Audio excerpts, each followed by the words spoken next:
ကျိန်စာမိနေတဲ့ရေကန်နဲ့လျှို့ဝှက်ကြာပန်းကြီးဒီရေကန်ထဲကိုရောက်သွားတဲ့သူဘယ်သူမှပြန်မလာနိုင်ကြပါဘူးအဲ့ဒီမှာဘလို့လျှို့ဝှက်ချက်တွေရှိနေရလဲတနိုင်ငံလုံးကမိန်းကလေးတွေတယောက်ပြီးတယောက်ဘာလို့ပျောက်ဆုံးနေရတာလဲဒါဟာရိုးရိုးပျောက်ဆုံးတာလားဒါမှမဟုတ်ကျိန်စာမိနေတဲ့ကြာပန်းကြီးရဲ့လက်ချက်လားအဖြေကိုသိချင်တော့ဒီပုံမြင်လေးကိုစောအောင်ကြည့်လိုက်ပါရှင်ကျမတို့ရဲ့ channel လေးကိုနားဆင်နေကြတဲ့ပရိသတ်များအားလုံးပဲမင်္ဂလာပါရှင်ကျမတို့ရဲ့ channel လေးကနေပရိသတ်ကြီးတို့အတွက်စိတ်ဝင်စားဖွယ်ပုံမြင်လေးတွေကိုတက်ဆက်ပေးနေတာပဲဖြစ်ပါတယ်ဒီကနေ့မှာတက်ဆက်ပေးမှာကတော့ကျိန်စာမိနေတဲ့ရေကန်နဲ့လျှို့ဝှက်ကြာပန်းကြီးဆိုတဲ့ပုံမြင်လေးပဲဖြစ်ပါတယ်ဗီဒီယိုလေးမစခင်မှာကျမတို့ရဲ့ channel လေးကို like and subscribe နှိပ်ထားပေးဖို့နဲ့ဘေးနားမှာရှိတဲ့ notification bell လေးကိုနှိပ်ပေးခဲ့ဖို့အတွက်တောင်းဆိုချင်ပါတယ်ဟိုမှာကြည့်စမ်းအချိန်တွေလည်းအတော်နှောင်းနေပြီရေကန်ကလည်းအဝေးကြီးလို့သေးတယ်အဝိရှာဝေးပြလာရင်ညမိုးချုပ်သွားလိမ့်မယ်ဒီလိုလုပ်ကြရအောင်ဒီနားမှာရေကန်တစ်ခုရှိရယ်အဲ့ဒီမှာပဲသွားပြီးတော့အဝိရှာကြရအောင်နင်ဘာတွေပြောနေရလဲနင်မသိဘူးလားအဲ့ဒီရေကန်ကကျိန်စာမိနေရလေအဲ့ဒီဘက်ကိုသွားတဲ့သူတိုင်းဘယ်တော့မှပြန်မလာတော့ဘူးငါတော့အဲ့ကိုမသွားရပါဘူးဟဲ့မသွားတော့မသွားဘူးတော်ထဲမှာဘလောက်ကြောက်ဖို့ကောင်းတဲ့တားရတဲ့တိရစ္ဆာန်တွေရှိလဲဆိုတာနင်သိသားပဲငါတို့အသက်ကိုလည်းငါတို့တန်ဖိုးထားရမယ်လေဒါကြောင့်ငါကတော့နီးရဲ့ရေကန်ကိုပဲသွားမယ်အဲဒီနောက်မှာတော့သူတို့နှစ်ယောက်စလုံးဟာကြောက်ကြောက်လန့်လန့်နဲ့ပဲအနီးနားကရေကန်စီကိုထွက်လာခဲ့ကြပါတယ်ရေကန်နားရောက်လို့အဝိရှော်နေတော့မှပဲရုတ်တရက်ရေထဲကနေကြာပန်းလေးတစ်ပွင့်ပေါ်လာခဲ့ပါတယ်ကြည့်ပါဦးဒီကြာပန်းလေးကတက်တက်လေးနဲ့ဘလောက်တောင်ချစ်စရာကောင်းလိုက်တယ်လေဟုတ်ပါရဲ့ငါလည်းဒီလောက်လာတဲ့ကြာပန်းမျိုးကိုတစ်ခါမှမမြင်ဘူးဒါပေမဲ့ဟိုမှာကြည့်စမ်းအဲ့ဒီကြာပန်းကတဖြည်းဖြည်းကြီးလာနေပြီခဏအတွင်းမှာရင်အဲ့ဒီကြာပန်းလေးဟာသူတို့မျက်စိရှိမှာရင်အလွန်ကြီးမားတဲ့ကြာပန်းကြီးဖြစ်သွားပါတော့တယ်နန္ဒာကြည့်ရတာတခုခုပဲနော်မဟုတ်တော့ဘူးထင်တယ်နော်ငါတို့ဒီကနေအမြင်များထွက်သွားသင့်ပြီလာသွားကြစို့သူတို့နှစ်ယောက်အဲ့ဒီနေရာကနေပြေးဖို့ကြိုးစားပေမဲ့ရုတ်တရက်အဲ့ဒီကြာပန်းကြီးကသူတို့နှစ်ယောက်စလုံးကိုသူ့ထဲကိုဆွဲသွင်းလိုက်ပါတော့တယ်ဟဲ့မလုပ်ပါနဲ့ကဲကြပါအောင်ငါအထက်မဝင်ချင်ဘူးကဲကြပါအောင်အတန်အကျယ်ကြီးနဲ့အတူသူတို့နှစ်ယောက်စလုံးဟာအဲ့ဒီကြာပန်းကြီးရဲ့ကိုပါသွားကြပါတော့တယ်အဲ့ဒီကြာပန်းကြီးကတော့ပြန်ပြီးတင်းငယ်သွားကရေကန်ထဲမှာပဲပျောက်ကွယ်သွားပါတော့တယ်တစ်ဖက်မှာလည်းတနိုင်ငံလုံးကိုဒီသတင်းကပြန့်နှံ့သွားခဲ့ပါတယ်စစ်တီတယောက်ကအတော်ကိုထက်လက်နှလုံးစွာနဲ့မင်းကြီးစီကိုအပြေးလွှားရောက်ရှိလာပါတယ်ဘာတွေဖြစ်နေရလဲမင်းကဘာလို့ဒီလောက်တောင်မောဟိုက်နေရတာလဲအရှင်မင်းကြီးကျွန်တော်တို့ရွာကမင်းကလေးမြောက်ကထပ်ပြီးပျောက်ဆုံးသွားပြန်ပါပြီသူတို့ရဲ့မိမတွေကတော့ငိုရိုပြီးတော့ရင်ကွဲမတက်ခံစားနေရပါတယ်ဖေ။အိုးဖေသခင်ငါတို့ရဲ့တိုင်းပြည်မှာဒါကဘာတွေဖြစ်ကုန်တာလဲရေကန်သားကမင်းကလေးတွေကနေတိုင်းဘလို့လုပ်ပြီးပျောက်ဆုံးနေရတာလဲအရှင်မင်းကြီးအခုဆိုရင်ကျွန်တော်တို့ရွာကနေမင်းကလေး10ယောက်ထပ်ကပျောက်ဆုံးသွားပါပြီအခုချက်ချင်းတစ်ခုမှမလုပ်ဘူးဆိုရင်တော့ဒီရွာလုံးကလူတွေစိတ်သုံးသွားပါလိမ့်မယ်မဖြစ်ဘူးငါဒီကိစ္စတော့တစ်ခုခုစီမံမရတော့မယ်ကောင်းပြီမင်းသွားတော့ငါဘာလုပ်ရမလဲဆိုတာကြည့်လိုက်မယ်အဲ့ဒီညမှာပဲဘရင်တီဟရာဇာဟာတောနတ်ကြီးကိုဖျက်ပြီးအင်းဝိဇ္ဇာတယောက်စီကိုသွားပါတော့တယ်လာပါတီဟရာဇာမင်းငါစီကိုမုတ်ချလာလိမ့်မယ်ဆိုတာငါသိပြီးသားပါအင်းဝိဇ္ဇာရှင်ကျွန်တော်ရဲ့အခက်အခဲကိုအရှင်သိပြီးသားဖြစ်မှာပါကျွန်တော်တိုင်းပြည်မှာလူတွေပျောက်ဆုံးနေတာရတော်ကြနေပါပြီအထူးသဖြင့်မိန်းကလေးတွေပါဒါတွေအားလုံးကအဲ့ဒီကျိန်စာမိနေတဲ့ရေကန်နားမှာပဲဖြစ်နေတာပါဒါတွေအားလုံးကမင်းရဲ့မကောင်းတဲ့ကံကြမ္မာဝတ်ကြွေးတွေရဲ့ရလက်ပဲတကယ်လို့မင်းသာအဲ့ဒီအကုသိုလ်အဖြစ်တွေကိုမကျူးလွန်ခဲ့ဘူးဆိုရင်ဒီကနေ့ဒီလိုအခြေအနေမျိုးကိုရင်ဆိုင်ရမှာမဟုတ်ဘူးဟုတ်ပါတယ်ကျွန်တော်ကျူးလွန်ခဲ့တဲ့အဖြစ်တွေကိုတော့ကျွန်တော်ပြောင်းလဲလို့မရတော့ပါဘူးဒါပေမဲ့အခုဒီဘေးကနေလွတ်မြောက်ဖို့အတွက်နည်းလမ်းတစ်ခုခုတော့ရှိရမှာပေါ့လွတ်မြောက်ဖို့နည်းလမ်းမရှိတော့ဘူးတစ်ခုပဲရှိတယ်မင်းနဲ့မင်းရဲ့သမီးတော်အတွက်ကောင်းကျိုးကိုလိုလားတယ်ဆိုရင်တူမကိုအဲ့ဒီကျိန်စာမိနေတဲ့ရေကန်သားကိုလုံးဝမသွားခိုင်းနဲ့မဟုတ်ရင်တော့နောက်တစ်ယောက်ပြောက်မှာကမင်းရဲ့သမီးတော်ပဲဖြစ်လိမ့်မယ်တူမလည်းအဲ့ဒီရေကန်ထဲမှာပဲပျောက်ကွယ်သွားလိမ့်မယ်မင်းကျူးလွန်ခဲ့တဲ့မြအကုသိုလ်အပြစ်တွေရဲ့အကျိုးဆက်ကိုမင်းရဲ့သမီးတော်ကခံစားရလိမ့်မယ်မဖြစ်နိုင်တာအဲ့လိုမဖြစ်ပါစေနဲ့သူကကျွန်တော်ရဲ့တူရီတော်သမီးလေးပါသူသာတစ်ခုဖြစ်သွားရင်ကျွန်တော်ဘလို့အသက်ရှင်ရတော့မလဲအခုချက်ချင်းသွားပြီးတော့မင်းသမီးကိုတားဆီးလိုက်တော့သူ့ကိုအခန်းထဲမှာပဲပိတ်ထား နန်းတော်ပြင်ပကိုပြေးမထွက်နဲ့သူ့ကိုအန်နဲ့ကင်းကင်းနဲ့မြင်ကျင်သေးတယ်ဆိုရင်ပေါ့အေးဝိဇ္ဇာရဲ့စကားတွေကိုကြားပြီးနောက်ဘရင်ကြီးဟာတကူလုံးတုံရင်နေပြီးထိတ်လန့်တုန်လုံးဆောင်နေပဲနန်းတော်ကိုပြန်လာခဲ့ပါတယ်ဒီလိုနဲ့ညတညကုံဆုံးသွားခဲ့ပါတယ်နောက်တစ်နေ့မနက်ရောက်တော့မင်းသမီးလေးမေခဝတီဟာခမဲတော်စီရောက်လာပါတယ်ဘာဖြစ်လို့လဲခမဲတော်ကြည့်ရတာတခုခုကိုအရင်စိုးရင်ထိတ်လန့်နေပုံရတယ်နော်ဘာမှမဟုတ်ပါဘူးသမီးတော်ရဲ့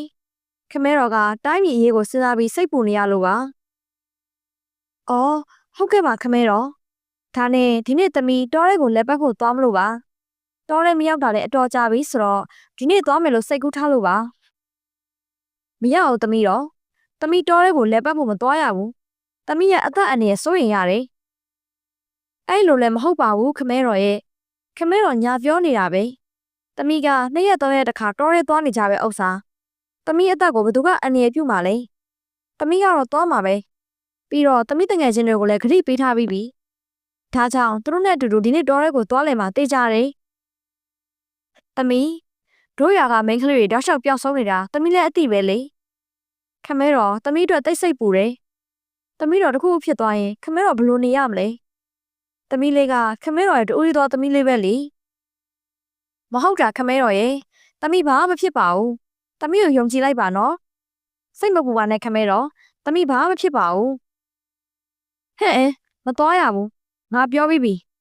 စစ်တီတော်တို့မင်းသမီးကိုခေါ်သွားကြစမ်းနန်းတော်ပြင်ပကိုလုံးဝထွက်မသွားစေနဲ့စစ်တီတွေဟာမင်းသမီးမေခဝတီကိုအခန်းစီခေါ်ဆောင်သွားကြပါတယ်မလောက်ပါနဲ့ခမဲတော်မလောက်ပါနဲ့ခမဲတော်လောက်တာမဟုတ်ဘူးနော်သမီးကိုသွားခွင့်ပြုပါ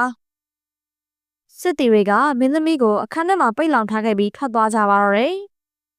မေခဝတီကတကားကိုတုံးတုံးထုနေပေမဲ့စစ်တီတွေကတော့တကားဖွင့်မပေးခဲ့ပါဘူးတကားဖွင့်ပေးကြပါအောင်ခမဲတော်ဘာပဲပြောသမီးကတော့အဲ့ကိုသွားမှာပဲတကားဖွင့်စမ်းပါညနေလာတဲ့အခါမှာတော့မေခဝတီဟာဗရင်းဘောက်ကနေခိုးထွက်ပြီးတောနဲ့ကြီးရဲကိုထွက်လာခဲ့ပါတယ်ခမဲတော်ကတော့လေအလကားနေစိတ်ပူနေတာပဲဒီတောကလေးကဘလောက်တောင်လှလိုက်သလဲဒီတောနဲ့ကြီးရဲမှာငါမေတော်ရဲ့အမတ်တရားတွေရှိနေတာပဲငါဒီကိုမလာဘဲနဲ့ဘလို့နေနိုင်မှာလဲမေခဝတီဟာတတော်လုံးရှောက်လည်နေရင်ရေကန်နောက်မှာထိုင်နေတဲ့အလွန်ချောမောလှပတဲ့လူငယ်တစ်ယောက်ကိုတွေ့လိုက်ရပါတယ်ဟာအံ့ဩစရာပဲဒီလောက်ချောမောယောက်ျားလေးမျိုးငါ့ဘဝမှာတစ်ခါမှမမြင်မှုသေးဘူးသူကတိတ်ကြည့်ကောင်းတာပဲငါသူ့ကိုစကားသွားပြောရမယ်ဒါပေမဲ့သူကဘာလို့ဒီလောက်ညနေတဲ့အချိန်မှာရေကန်နားမှာဝမ်းနဲ့ပန်းနဲ့ထိုင်နေရတာလဲငါသွားမေးကြည့်အောင်ပါပဲမေခဝတီကသူ့အနားကိုသွားပြီးဟဲ့လူငယ်ရှင်ကဘာလုပ်လဲပြီးတော့ဘာလို့ဒီလောက်ညနေတဲ့အချိန်မှာရေကန်နားမှာဒီလောက်ဝမ်းနဲ့နေရတာလဲကျွန်တော်ကဝေယံပါကျွန်တော်ကလာဘိညမှာရေကန်ရဲ့အလင်းရောင်ကိုလာကြည့်တာပါညာကဘလောက်တောင်လှလိုက်သလဲဒါနဲ့မင်းကဘာလုပ်လဲဒီအချိန်ကြီးဒီမှာဘာလုပ်နေရလဲကျမကမင်းသမီးပါကျမခမဲတော်ကအသက်အန္တရာယ်ရှိတယ်ဆိုပြီးတော့တောထဲကိုပေးမလာဘူးလေအဲ့ဒါကြောင့်ကျမခိုးထွက်လာခဲ့တာကောင်းပါပြီဒါဆိုရင်တို့နှစ်ယောက်တောထဲကိုတူတူရှောက်လိုက်ကြအောင်လေနှစ်ယောက်ဆိုတော့ပို့ပြီးတော့ပြောဖို့ကောင်းတာပေါ့ကောင်းသားပဲသွားကြတာပေါ့သူတို့နှစ်ယောက်စလုံးတညလုံးတောထဲမှာရှောက်သွားရင်စကားတွေအများကြီးပြောပြကြပါတယ်တစ်ဖက်မှာလည်းစစ်တီတွေကဘရင်ကြီးစီအပြေးလွှားရောက်လာပြီရှင်မင်းကြီးမင်းသမီးမေခဝတီဟာအခန်းထဲမှာမရှိတော့ပါဘူးမင်းသမီးထွက်ပြေးသွားပါပြီမင်းတို့ဘာတွေပြောနေရလဲငါသမီးကဘယ်ကိုသွားနိုင်မှာလဲမဟုတ်ဘူးအေးဝိဇ္ဇာပြောခဲ့တာတွေကမမှန်နိုင်ပါဘူးမြန်သွားကြစမ်းနေရာနဲ့ကိုရှာကြစီးစိမ်ဥစ္စာတွေဘလောက်ပဲကုန်မစေငါသမီးကိုပြန်ရခြင်းနဲ့စစ်တီအားလုံးတောရဲကိုထွက်ခွာသွားကြပြီးဘီရင်ကြီးကတော့ခေါင်းကိုလက်နဲ့အုပ်ပြီးထိုင်ပြီးကြံခဲ့ရပါတယ်။အိုးဖျားသခင်ဘာတွေဖြစ်ကုန်တာလဲ။ကျုပ်ရဲ့ဝတ်ကြွေးတွေကိုကျုပ်သမီးကခံရမှာကိုကျုပ်မလိုလားပါဘူး။တခုခုတော့ကိုညီမဆတော်မူပါ။ကျုပ်သမီးလေးကိုဘာမှဖြစ်ပါစေနဲ့။ဘီရင်ကြီးဟာတရှုပ်ရှုပ်နဲ့ငိုကြွေးနေပါတော့တယ်။တစ်ဖက်မှာတော့မေခဝတီဟာဝေရနဲ့တူထိုင်နေရဲ့ရှင်နဲ့စကားပြောနေနေဘလို့မိုးလင်းသွားမှန်းတော့မသိလိုက်ဘူးကျမအခုနန်းတော်ကိုပြန်ရတော့မယ်ဒါဆိုတို့တွေနောက်တစ်ခါဘယ်တော့ထပ်တွေ့ကြမလဲတညလုံးမင်းနဲ့စကားပြောနေရတာဘလို့ကုံဆုံးသွားမှန်းတော့မသိလိုက်ဘူး တို့ရဲ့အကြိုက်ချင်းကတော်တော်တူတာပဲနော်ကျမရှင်နဲ့တွေ့ဖို့အတွက်ဒီရေကန်သားကိုနေတိုင်းလာပါမယ်တို့ရဲ့ခင်မင်မှုကပိုပြီးနှဆိုင်လာမှာပါအခုတော့ကျမသွားရမယ်နော်ကောင်းပါပြီမေခဝရီဟာနန်းတော်ကိုပြောင်းတဲ့အခါဘီရင်ကြီးကအပြေးလွှားလာပြီးသမီးဖြစ်သူကိုဖတ်ထားလိုက်ပါတယ်ဘာဖြစ်လို့လဲခမဲတော်ကြည့်ရတာအရန်စိတ်ပူနေပုံရတယ်သမီးလေသမီးကဘယ်ကိုသွားနေရလဲခမဲတော်သမီးကိုတားထားရတာနဲ့ဘာလို့တော်ရဲကိုသွားရတာလဲခမဲတော်ကတော့လေအလကားနေစိတ်ပူနေတာပဲကြည့်ပါဦးသမီးတော်ရဲကိုလည်းသွားတယ်ဘာမှမဖြစ်ပဲအကောင်းမကလေးတိုင်းပြန်ရောက်လာတာပဲဟာဖြစ်ပါဦးခမဲတော်ရဲ့ခမဲတော်ကစိုးရိမ်နေတာပါအေးပါလေခမဲတော်ကပဲပို့ပြီးတော့ကြောက်နေမိတာထင်ပါရဲ့ခမဲတော်ကလည်းဟိုအောက်လန်းဆရာစီကိုအလကားသွားနေတာအဲ့ဒါတွေကမလိုပါဘူးအခုသမီးရေထိုးရမယ်သွားပြီနော်အေးသွားတော့သမီးမေခဝရီထွက်သွားတဲ့အခါဘရင်ကြီးကဒီအောက်လန်းဆရာကကိစ္စတွေကိုပို့ပြီးကြီးကြအောင်လုပ်နေရတဲ့နဲ့သူပြောသလိုသာဆိုရင်ပျောက်သွားတာကြာပြီပေါ့လို့တွေးနေမိပါတယ်ဒီလိုနဲ့နေ့ရက်3ရက်ကုန်လွန်သွားတဲ့တိုင်မေခဝရီဟာဝေယံနဲ့နေတိုင်းတွေ့ဖြစ်ခဲ့ပါတယ်တဖြည်းဖြည်းနဲ့သူတို့နှစ်ယောက်ရဲ့ကြားထဲမှာနှက်ဆိုင်တဲ့အချစ်တွေဖြစ်ပေါ်လာခဲ့ပါတယ်တညမှာတော့သူတို့နှစ်ယောက်ဟာတောလက်ထဲမှာထိုင်ပြီးစကားပြောနေကြတော့ဝေယံကျမရှင်နဲ့ခဏတွေ့ခဲ့ပြီရှင်ကိုကျမတကယ်ချစ်မိသွားပြီကျမရှင်ကိုလက်ထပ်ချင်တယ်ကျွန်တော်လည်းမင်းကိုတကယ်ချစ်မိသွားပါပြီဒါပေမဲ့လက်မထပ်ခင်မှာမင်းကကျွန်တော်ရဲ့မိဘတွေနဲ့အရင်တွေ့ရမယ်ကောင်းပြီလေဒါဆိုရင်ကျမရှင်နဲ့အတူလိုက်ခဲ့ဖို့အဆင်သင့်ပါပဲဒါဆိုရင်အခုပဲလိုက်ခဲ့တော့ဝေယံဟာမေခဝရီကိုရေကန်နာကိုခေါ်လာပါတယ်အိုးဒါကဘာလို့မလို့လဲရှင်ကကျမကိုဘာလို့ရေကန်နာကိုခေါ်လာရတာလဲရှင်အိမ်ကိုခေါ်သွားမှာမဟုတ်ဘူးလားခဏလေးစောင့်မေးပါမင်းတို့ငါမိဘတွေနဲ့တွေ့ပြီးတော့မှာပါအဲ့ဒီအချိန်မှာပဲရေကန်ထဲကနေကြံကုန်လေးတစ်ကောင်ပေါ်လာပြီးတဖြည်းဖြည်းနဲ့ကြီးမားလာပါတယ်အိုးဒါကဘာကြီးလဲဒီချာပန်းကအစအတက်တက်လေးပါအခုဘာလို့ဒီလောက်တောင်ကြီးသွားရတာလဲကျမဒီကနေသွားမှဖြစ်မယ်မင်းဘဲမှသွားလို့မရတော့ဘူးငါနဲ့တူလိုက်ခဲ့ရမယ်မဟုတ်ဘူးတခုခုတော့မှားနေပြီကျမမလိုက်ဘူးဘဲမသွားဘူးရုတ်တရက်ကြာပန်းတွေကနေကင်းထန်တဲ့အလင်းတွေထွက်ပေါ်လာပြီးမေခဝရီကိုဆွဲခေါ်လိုက်ပါတယ်မေခဝရီရောဝေယံရောနှစ်ယောက်စလုံးကကြာပန်းကြီးကိုပါသွားပါတော့တယ်အဝေးကနေစောင့်ကြည့်နေတဲ့စစ်တီတယောက်ကဒါကိုမြင်သွားပြီးနန်းတော်ကိုပြေးလွှားပြန်လာခဲ့ပါတယ်။ဘာဖြစ်တာလဲစစ်တီ။သမီးတော်စောင့်ကြည့်ခိုင်းထားတာလေ။မင်းကဒီမှာဘာလုပ်နေရလဲ။ရှင်မင်းကြီးကျွန်တော်မင်းသမီးကိုစောင့်ကြည့်နေတာပါ။ဒါပေမဲ့ရုတ်တရက်မင်းသမီးကရေကန်ထဲကအလွန်ကြီးမားတဲ့ကြာပန်းကြီးတွေကိုပေါက်သွားပါပြီ။သူမနဲ့တူလူငယ်တယောက်လည်းပေါက်သွားပါတယ်ဖေ။ဒါဆိုရင်မင်းသမီးကယောက်ျားလေးတယောက်နဲ့တွေ့နေတာကိုငါ့ကိုဘာလို့အရင်မပြောရတာလဲ။ကျွန်တော်စောင့်ကြည့်နေတာပါပဲအရှင်မင်းကြီး။ဒါပေမဲ့မင်းသမီးကကျွန်တော်နောက်ခံလိုက်နေတာကိုရိပ်မိပုံရပါတယ်။သူကအမြဲတမ်းကျွန်တော်မျက်စိအောက်ကနေလွတ်အောင်လို့ရှောင်သွားခဲ့တာပါ။ဒီနေ့မှပဲမြင်လိုက်ရတာပါဖေ။မင်းသမီးကအဲ့ဒီကျိန်စာမိနေတဲ့ရေကန်ထဲကိုရောက်သွားပြီထင်ပါတယ်ဖေ။ဒါကိုကြားလိုက်ရတဲ့အခါဘရင်ကြီးရဲ့မျက်နှာဟာသွေးပြတ်သွားပါတော့တယ်။မဟုတ်အဲ့လိုမဖြစ်နိုင်ဘူး။ငါသမီးလေးငါသူ့စီကိုသွားရမယ်။ဘရင်ကြီးဟာရွတ်သွမတက်ဖြစ်သွားပြီးအင်းဝိဇ္ဇာစီကိုပြေးသွားပါတော့တယ်။ဘာဖြစ်ပြန်ပြီလဲတီဟရာစာဘာလို့ငါစီကိုထက်ရောက်လာရတာလဲကျွန်တော်သမီးလေးကအဲ့ကျိန်စာမိတဲ့ရေကန်ထဲကိုပါသွားပြီဒါဘလို့ဖြစ်နိုင်မှာလဲငါသမီးကအဲ့လောက်ကြီးတဲ့ကြာပန်းကြီးကိုဘလို့ရောက်သွားနိုင်မှာလဲမင်းမသိသေးဘူးပဲမင်းတက်ခဲ့တဲ့ရွာသားတွေအားလုံးဟာအမှန်တော့မသေးကြသေးဘူးသူတို့အားလုံးကအဲ့ကြာပန်းကြီးထဲမှာအကျဉ်းကျနေကြတာသူတို့အားလုံးအသက်ရှင်နေကြတော့မယ်အခုမင်းသမီးလေးလည်းအဲ့ဒီကဘာလေးကိုရောက်သွားပြီအခုဆိုရင်မင်းသမီးဟာဘတော်မှအသက်ရှင်လက်ပြန်လာတော့မှာမဟုတ်ဘူးမဖြစ်နိုင်ဘူးငါသမီးငါ့ကိုထားပြီးတော့ထွက်မသွားနိုင်ပါဘူးနီလာတစ်ခုခုတော့ပြောပြပေးပါအခုတော့ဘာနီလာမှမရှိတော့ဘူးမင်းရဲ့သမီးကိုမေ့လိုက်ရုံပဲရှိတော့တယ်တစ်ဖက်မှာလည်းမင်းသမီးမေခဝရီနဲ့ဝေယံတို့ဟာအရှိန်နဲ့ပြုတ်ကျသွားကြပါတယ်သူတို့နှစ်ယောက်စလုံးပန်းနေကြီးပဲရှိနေတဲ့ပန်းကဘာကြီးတွေရောက်သွားကြပါတယ်ဒါကဘာလဲရှင်ကျမကိုဘယ်ကိုခေါ်လာတာလဲပပလည်းမှာပန်းနေကြီးပါပဲလားဒါကတို့ရဲ့ကဘာလေးတို့တွေကဒီကဘာမှာပဲနေတာမင်းသမီး ငါမင်းကိုအချစ်နဲ့မြားခေါ်ပြီးတော့ဒီကိုခေါ်လာခဲ့တာအခုတော့ငါလည်းတူလိုက်ခဲ့တော့ဝေယံကျမရှေ့ပေါ်ဒီလောက်ယုံကြည်ခဲ့တာဒီလောက်ချစ်ခဲ့တာကိုရှင်ကကျမတို့ဒီကိုခေါ်လာတယ်ပေါ့ဟုတ်လားအဲ့ဒီချိန်မှာနေရုတ်တရက်ရွာသားတွေအများကြီးကအဲ့ဒီနေရာမှာစိုးရောက်ရှိလာကြပါတယ်ဟောဒါကဘာလဲရွာသားတွေအများကြီးပါလားဒါကဘာတွေလဲဒီမှာဘာတွေဖြစ်နေကြရလဲပြီးတော့ဒီပန်းတွေကဘာလို့မျက်ရည်ကျနေကြရလဲပန်းတွေကငိုနေကြရလားဘာလို့အဲ့လိုငိုနေကြရတာလဲဘာလို့လဲဆိုတော့ဒီပန်းတွေထဲမှာမင်းတို့နိုင်ငံကပျောက်ဆုံးသွားတဲ့လူတွေအားလုံးအကျဉ်းကျနေကြလို့ပဲတို့အားလုံးကသူတို့ကိုပန်းတွေဖြစ်ပြောင်းလဲပြီးဒီမှာပိတ်လောင်ထားတာအခုမင်းကိုလည်းပန်းတစ်ဝက်ဖြစ်ပြောင်းလဲပြီးဒီမှာပဲထာဝရပိတ်လောင်ထားတော့မယ်မလုပ်ပါနဲ့နင်တို့ကဘာဖြစ်လို့ဒီလိုလုပ်ရတာလဲဒါကအရင်ရက်ဆက်တဲ့လုပ်ရပဲဒါဆိုရင်မင်းရဲ့အဖေကတို့ပေါ်လောက်ခဲ့တာကြတော့မှန်သလားရှင်တို့ဘာတွေပြောနေရလဲကျမဘာမှနားမလဲတော့ဘူးဒီကဘာကဘာကြီးလဲရှင်တို့ကဘာဖြစ်လို့ကျမတို့နိုင်ငံကလူတွေကိုဖမ်းဆီးထားရတာလဲဒါဆိုနားထောင်ပါဒါဟာမင်းအဖေလောက်ခဲ့တဲ့အကုသိုလ်ကံရဲ့ပြစ်ဒဏ်ပဲဒါဟာလွန်ခဲ့တဲ့နှစ်90ကဇလန်းပေါ့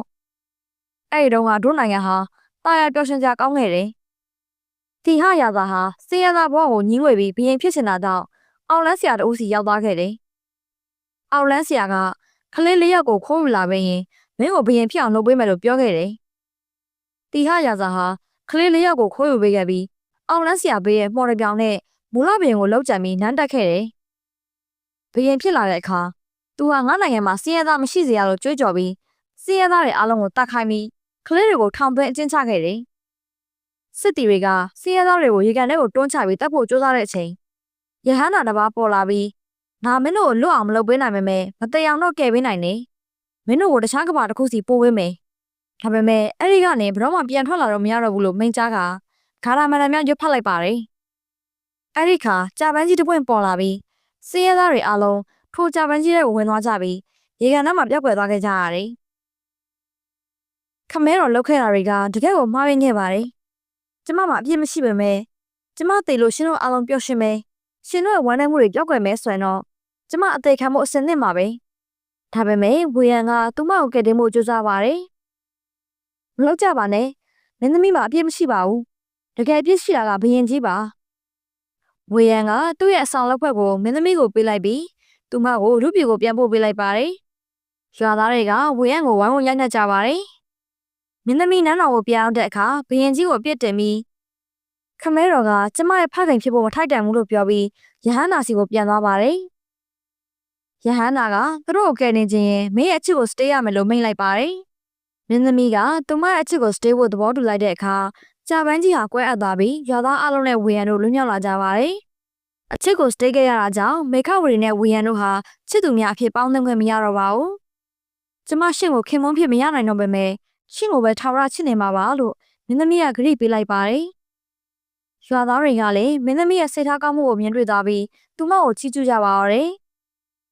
နန်းတော်ကိုပြောင်းတဲ့အခါမင်းသမီးဟာသူမရဲ့ဖခင်ဘရင်တီဟရာဇာကိုတသက်တကြွအကျဉ်းချဖို့အမိန့်ပေးလိုက်ပါတယ်ခမဲတော်ကိုတသက်တကြွအကျဉ်းချစေရမယ်စစ်တီတို့သူ့ကိုခေါ်သွားကြဘရင်ကြီးကလည်းငါသမီးပြောတာမှန်ပါတယ်ငါဟာအပြစ်ရှိသူမို့လို့ပြစ်ဒဏ်ခံရမယ်လို့ဆိုကအဖမ်းခံလိုက်ပါတယ်နောက်ဆုံးမှာတော့မေခဝရီဟာဘရင်မဖြစ်နန်းတက်ပြီးတော့စင်းရဲသားတွေကိုစောင့်ရှောက်ရင်းဝေယံနဲ့ပတ်သက်တဲ့အမှတ်တရတွေကိုရင်ဝယ်ပိုက်ခါ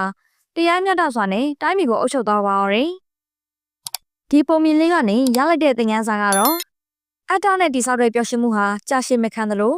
သူတို့ဘာမျက်ရည်နဲ့ရယူထားတဲ့အောင်မြင်မှုဟာလည်းကိုယ့်အတွက်ငရဲတစ်ခုသာဖြစ်ပါလိမ့်မယ်ဆိုတာပါပဲဗီဒီယိုလေးကိုစောင့်ကြည့်ကြည့်ရှုပေးခဲ့ကြတဲ့တယောက်ချင်းစီတိုင်းကိုအထူးပဲကျေးဇူးတင်ရှိပါတယ်ရှင်နောက်ဗီဒီယိုလေးမှာပြန်ဆောင်ကြပါမယ်နော်